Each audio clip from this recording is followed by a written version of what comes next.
네, 푸틴 러시아 대통령의 24년 만에 방북이 임박한 시점인데요. 서울에서는 한중 외교안보 대화가 열릴 예정입니다.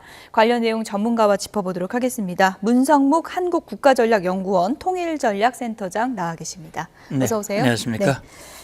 방북 임박했다는 얘기를 저희가 며칠 전부터 하고 있는데 네. 시기가 구체적으로 언제 정도일까요? 예, 그러니까 이제 당초 외신 보도를 통해서 예. 푸틴의 방북이 가까웠다. 특히 북한과 베트남을 동시에 방북할 것이다. 대략 6월 중일 것이다라는 얘기가 나왔었고요.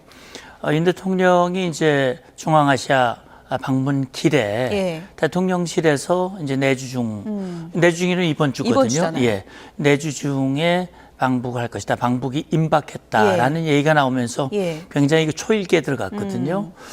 그런데 이제 아직까지도 정작 당사자인 러시아와 북한은 입을 다물고 있거든요. 원래 내일이 유력하다 이런 얘기도 있었잖아요. 그렇죠. 내일 예. 또는 모레 이런 예. 얘기가 있었는데 무슨 이유인지 아직까지 발표가 안 나오고 있고요. 그래서 내일 한중 외교안보 대화 이제 차관급 대화가 9년 만에 재개가 되는데 이런 걸 좀 의식을 해서 그런 것인지 어쨌든 일정이 아직은 확정이 안 돼 있는데 6월 중에 한다는 얘기는 분명하니까 예. 아마 조만간 이루어지는 것은 분명할 것 같습니다. 북한 김정은 위원장 쪽에서는 6월 25일 그 시점에 맞춰서 방북을 해주면 좋겠다 이런 네. 의사를 전달한 것으로 알려졌잖아요. 네. 왜 그 날짜를 막 고집하는 걸까요? 예, 김정은이 그런 요구를 분명히 했다면 아마 분명히 목적이 있을 겁니다. 예. 왜 그러냐면 북한 입장에서는 어떻게든 러시아와의 군사 이 관계, 밀착 관계를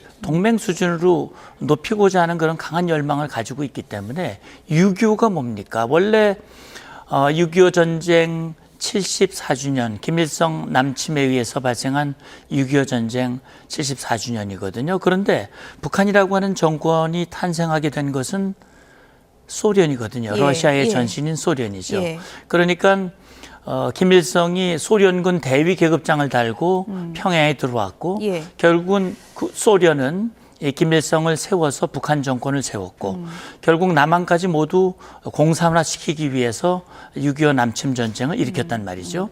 그렇다면 구소련과 김일성 북한은 일체가 됐던 것이고 6.25를 계기로 푸틴이 다시 방북을 한다면 예. 그때의 모습을 다시 떠올릴 수 있는 이 아주 밀착된 그런 모습을 염두에 둔 그런 계산일 가능성도 있다고 봅니다. 예.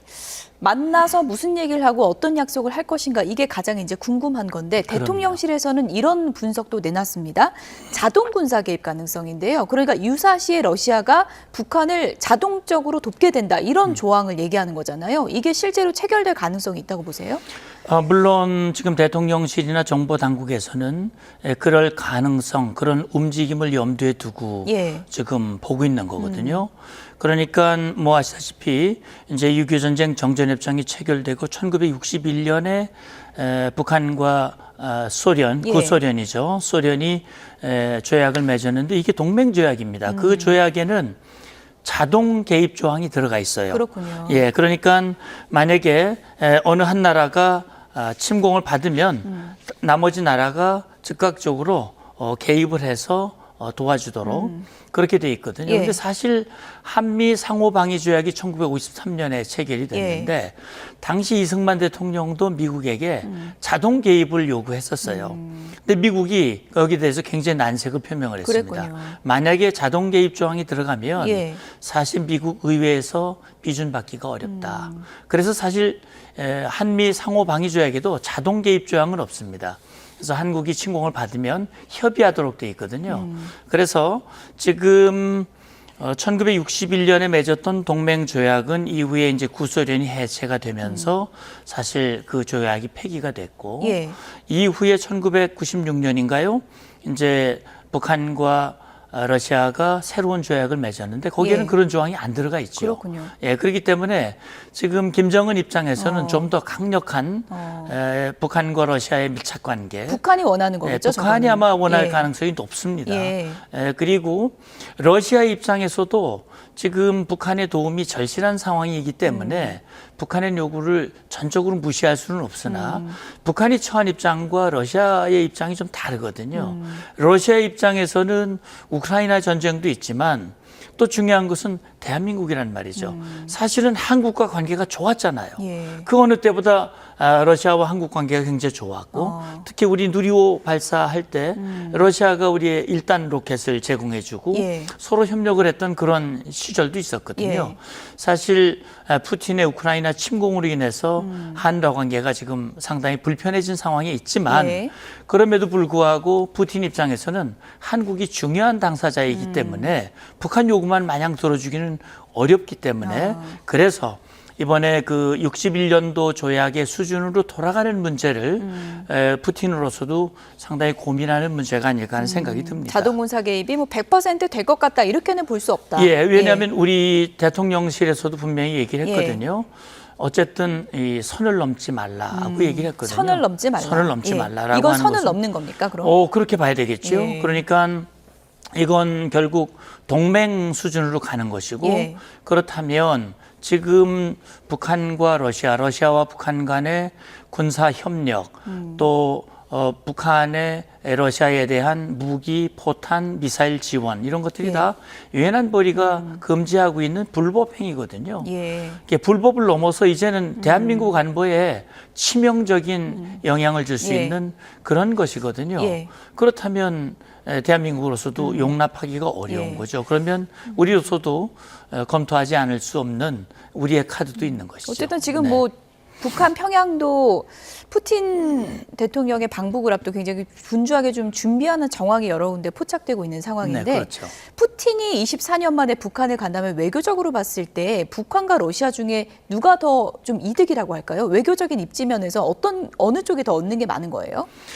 예, 사실 뭐 어느 쪽이 더 많은지에 대해서는 사실 숫자적으로 예. 비교하기는 쉽지 않을 겁니다. 뭐 퍼센트 몇 퍼센트냐 예. 이렇게 비교하기는 서로의 처한 입장과 필요가 다르기 때문에 예. 그렇긴 하지만 지금 푸틴의 방북은 김정은이 간절히 요청한 건 분명해요. 그렇군요. 물론 작년 9월에 이제 김정은이 보스토치니를 방문을 해서 푸틴을 만났고 그 전 이후 지금까지 지금 최근에 신원식 장관이 발표에 따르면 지금 이 북한이 러시아에 제공한 컨테이너가 1만 개, 거기에 포탄이 480만 발이 들어갈 수 있다. 예. 그리고 수십 기의 미사일, 탄도미사일을 러시아에 제공을 했고 그 중에 일부가 우크라이나에 실제 사용이 된 정황들, 증거들이 예. 포착이 됐지 않습니까? 예.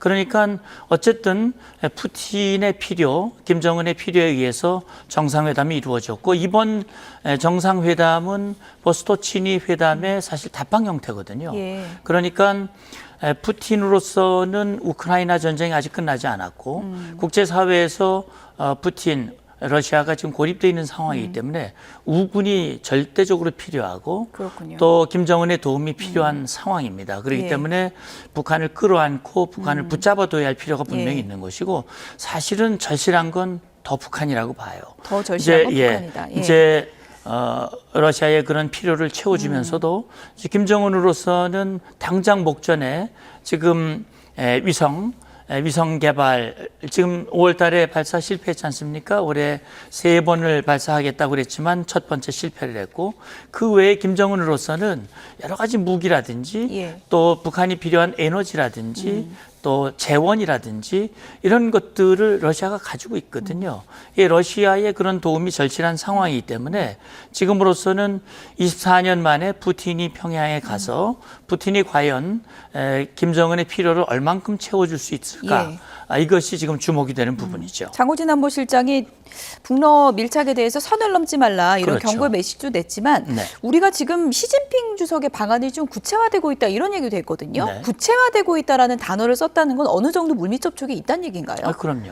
그러니까 지금 사실 한중 관계가 불편해진 것은 2016년 이제 사드 배치를 계기로 해서 중국이 한국에 대해서 일방적인 제재를 가하고 그것이 이제 한중 관계가 불편해진 계기가 됐고 그 이후에 사실 미국과 중국 간에 여러 가지 견제와 갈등이 이어지는 과정에서 한중 관계가 불편해진 건 분명합니다. 그러나 이제 중국 입장에서는 러시아와 좀 다른 점이 러시아는 우크라이나를 침공을 했고 유럽이라든지 국제사회에서 전반적인 제재를 받고 있고 국제사회에서 고립이 되고 있는데 중국은 사실 국제사회와 긴밀한 수출, 이 경제 연계 관계가 있기 때문에 중국으로서는 그렇게까지 하기는 어렵거든요. 그렇기 때문에 일정한 거리를 두고 있는 것이고 그래서 얼마 전에 한일중 정상회의가 열렸잖아요. 그렇죠. 정상회의가 열렸고 그 당시에 리창 총리가 윤 대통령과 만남에서 이 외교안보 대화에 합의를 했습니다. 9년 만에 차관급으로 격상이 됐고 그게 바로 내일 열리는 거거든요. 이것은 중국 입장에서도 한국이 미국과 밀접하고 한미일 안보협력이 강화되고 그 과정에서 그것이 중국을 견제하고 하는 것을 그대로 두고만 볼 수는 없다. 신경 쓰이는 일입니까? 신경 쓰이는 것이죠. 그렇기 때문에 중국 입장에서도 한국을 적절히 관리하고 한국과의 관계를 유지하는 것이 경제적으로도 그렇고 안보적으로도 그렇고 외교적으로도 그렇고 필요하다는 그런 계산을 한 걸로 생각이 돼요. 그렇기 때문에 3자 정상회의도 아마 앞으로 정기적으로 이루어질 가능성이 높고요. 그리고 한중 관계도 조금씩 복원이 되고 있고 그렇다면 오랫동안 지금 미뤄지고 있는 시진핑의 방한도 저는 뭐 가능성이 있다고 봅니다. 지금 물밑에서 얘기가 오고 가고는 있으나 아마 시진핑이 그런 결심을 할 가능성은 저는 있다고 보고요. 그렇다면 지금 이제 일각에서 우려하는 것은 북한의 핵미사일 위협의 고도화, 그다음에 중국과 러시아가 일방적으로 북한 편을 들고 있고 유엔 안보리가 사실 무력화되고 제재가 제대로 이루어지지 않고 있는 상황 속에서 혹시 한미일 북중로의 이런 대결 구도가 이 지역의 긴장을 고조시키는 것이 아니냐 이런 우려들을 하고 있는데 사실 돌아가는 상황을 보면 조금 미묘하게 이 틈도 있고요. 좀 다른 부분들이 보여지고 있는 겁니다. 이번 주 상황을 보면 지금 그래픽을 좀 보여주시면요. 지금 이제 북러 정상회담이 이번 주에 예정대로 이뤄진다면 24년 만에 푸틴이 방북을 하게 되는데 지금 서울에선 또 외교안보 대화, 한중 간의 외교안보 대화가 열리는 거잖아요. 외교적으로 셈법이 좀 복잡하게 돌아가는 것 같거든요. 그럼요. 지금 이제 24년 만에 푸틴이 방북을 하는데 그러면 24년 전과 지금과 어떤 부분에서 비슷하고 다르냐 이런 걸 볼 수가 있는데 사실 안보 질서가 자체가 다르죠. 2000년대 초반, 2000년 우리 6.15 남북 정상회담 직후에 푸틴이 방북을 했는데 그때는 뭐 남북 관계도 그렇고 국제 사회도 이렇게 지금과 같은 신냉전 질서가 아니었거든요. 그렇기 때문에 상황 자체가 다르고 또 푸틴이 방북을 했을 때 상대가 지금 김정은이지만 그때는 김정은의 아버지였거든요. 그래서 서로의 필요와 상황이 달랐습니다. 근데 이제 24년 만에 지금 보면 김정은이 국제사회 서방과 반서방 간의 이런 갈등, 소위 말하는 신냉전 질서라고 하는 것을 최대한 이용하는 사람이 바로 김정은이거든요. 그래서 중국과 러시아의 뒷배를 타고 핵무력을 고도화하고 있고 이 남북 관계를 완전히 이 국가론을 내세우면서 지금 김정은의 어떤 전략을 추진하고 있지만 그래서 지금 구도에서 봤습니다만 이 김정은은 그렇게 해서 러시아를 묶어놓고 그걸 또 반성여방도 하지만 사실은 한중 간에 또 이런 대화가 이루어지고 있기 때문에 이런 어떤 우리에게는 위기도 되지만 기회도 되고 있다라는 측면이 보여집니다. 푸틴이 24년 만에 간다는 건 좀 깜짝 선물을 안고 갈 가능성이 높은 거 아닙니까? 그러니까 푸틴으로서도 지금 김정은의 도움을 받고 있기 때문에 아마도 제가 생각할 때는 지금 김정은이 금년에 2021년에 8차 당대회 때 5개의 국방 전략 목표를 세우는데 그중에 하나가 정찰 위성인데 하나는 궤도에 올렸지만 제대로 된 게 아니거든요. 그렇기 때문에 아마도 뭔가 푸틴으로부터 그런 걸 받고자 하는 게 있을 것이고 지난 1월에 최선희가 러시아를 방문했을 때 이 북러 관계를 법률적으로 뭔가 진전된 모습을 보이고 싶다. 그렇다면 96년도에 맺었던 그 조약을 개정해서 좀 더 한 단계 높은 그런 모습으로 보여줄 것이고 특히 이제 김정은으로서는 지금 경제적 필요가 있기 때문에 아마도 지금 돈바스 지역의 어떤 재건 과정에서 북한의 근로자를 보내서 예. 경제적 필요를 채우고자 하는 또 관광객 문제라든지 예. 경제협력 측면에서 푸틴이 국제사회의 눈치를 보면서도 김정은의 필요를 좀 채워줄 수 있는 예. 그런 보따리를 가지고 가지 않을까라는 생각을 합니다. 예. 어쨌든 지금 뭐 푸틴 방북 앞두고 북한의 동향도 예의주시하는 분위기인데 네. DMZ에 장벽을 치고 있다 그래가지고 예. 이게 무슨 의도일까 많은 분들이 궁금해하던데 개인적으로 어떻게 분석하셨습니까? 예, 저는 뭐 그것이 뭐 대남 어떤 이 방호 또는 군사적인 차원에서 세우는 그런 목적은 아닌 것 같아요. 아, 제가 볼 그렇습니까? 때는요. 왜 그러냐면 그렇다면 그게 군사분계선에서 1km 후방이고요. 그다음에 전체적으로 보면 6군데인데 길이가 1km가 아직 안 된다고 그래요. 그래서 이제 위치를 정확하게 봐야 되겠습니다만 이것이 이 대남 목적이라기보다는 대내 목적일 가능성이 좀 더 많지 않을까라는 생각이 드는데 예. 그건 뭐냐면 제가 지금 주목하는 것은 김정은이 작년 연말 당대회를 통해서 예. 남북 관계는 더 이상 동족도 아니고 주적이다, 예. 남남이다, 예. 그리고 초토화하겠다라고 얘기를 했고 있고 김정은의 지금 가장 큰 고민은 북한 주민들이 남한 문화에 물들어서 김정은 중심의 일당 1인 지배체제에 균열이 생기고 예. 정권과 체제가 흔들리는 것이 가장 두려움이거든요. 그렇다면 지금 김정은이 그 이후에 나온 건 통일 지우기 예. 행보에 적극 나서고 있지 않습니까? 예. 예, 그것을 이제 물리적으로 보여주려고 하는 거예요. 그래서 과거에 남북 간에 연결돼 있던 도로, 철도에 지뢰를 매설하고 철로를 걷어내고 그걸 끊어내는 그런 예. 조치를 취하고 있는데 아마도 지금 DMZ 내에 그런 방벽을 건설하는 것은 그런 걸 염두에 둔 조치일 가능성이 좀 더 높지 않을까 하는 생각이 들고요. 상징적인 겁니까? 예, 상징적인 것도 있고 예. 실제 보면 김정은이 가장 신경 쓰는 것 중에 하나가 이제 탈북을 막는 거거든요. 그래서 저 북중 국경 지역에 철조망을 세우고 지뢰를 매설하고 그걸 철저하게 차단하고 있는데 예. 아마 이쪽 지금 DMZ를 통해서 넘어오는 탈북자들도 간혹 있거든요. 그렇군요. 그렇기 때문에 그걸 막아내려고 하는 그런 의도가 좀 더 많지 않을까. 좀 며칠 더 전에 북한군들이 내려왔다가 군사분계선 침범해서 다시 올라간 적이 있잖아요. 예. 그것과도 좀 관련이 있을까요? 예, 그러니까 이제 그 작업의 일환일 수 있습니다. 예. 왜냐하면 사실 군사분계선이라는 게 선이지만 거기에 뭐 철조망이 쳐 있거나 그런 게 아니거든요. 군사분계선이라고 하는 것은 예. 이 서쪽에서부터 동쪽까지 1292개 말뚝이 200 내지 300 미터 간격으로 박혀져 있는데 예. 그 말뚝이 70년이 넘었기 때문에 사실 소실된 것들도 있고요. 그래서 예. 선이 분명치 않습니다. 그렇군요. 따라서 그 지역에서 작업을 하던 북한군 인원들이 넘어올 가능성도 배제할 수는 없어요. 물론 그 넘어온 것이 우리의 대응을 떠보기 위한 예. 그런 불순 의도일 가능성도 있기 때문에 이러저럴 가능성을 보고 우리가 대비를 해야 되겠습니다만 예. 그런 작업 과정에서 지금 뭐 여러 가지 작업 도구를 들고 있었다고 하니까 예. 그럴 가능성도 배제할 수는 없다고 휴전선 봅니다. 전역이 250km나 된다고 하는데 네. 그걸 다 치진 않겠죠? 쉽지 않을 겁니다. 그건 현실적으로? 뭐 물리적으로도 예. 어렵고요. 예. 실제 보면 그렇게 해서 장벽을 친다고 그래서 우리 남한 문화와 남한의 사상과 주의가 우리의 자유의 바람이 그 장벽을 친다고 못 넘어가겠습니까?